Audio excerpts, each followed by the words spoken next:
बांका के अमरपुर में महिला समेत 2 बच्चों पर एसिड अटैक। बांका के अमरपुर में बीती रात एक मंचले ने महिला और उसके 2 बच्चों पर तेजाब फेंककर हमला कर दिया, जिसमें तीनों झुलस गए। तीनों को इलाज के लिए जवाहरलाल नेहरू मेडिकल कॉलेज अस्पताल में भर्ती कराया गया। घटना इंग्लिश मोड़ के समीप की है। दरअसल महिला अपने परिवार के साथ इंग्लिश मोड़ पर होटल चलाती है। बताया जा रहा है कि मंगलवार दोपहर एक ट्रक ड्राइवर महिला को जबरन ट्रक में बिठा रहा था, जिसका महिला ने विरोध करते हुए चप्पल से पिटाई करने की बात कही थी। अब आशंका ये जताई जा रही है कि उसी ट्रक ड्राइवर ने रात के अंधेरे में हमले को अंजाम दिया।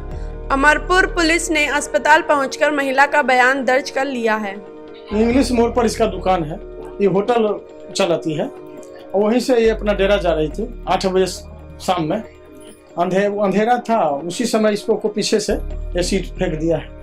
अनुसंधान हो रहा है, जांच की जा रही है। अंगिका न्यूज टीवी को फेसबुक पर लाइक और यूट्यूब पर फॉलो जरूर करें और हमारी ये वीडियो पसंद आने पर इसे शेयर भी करें।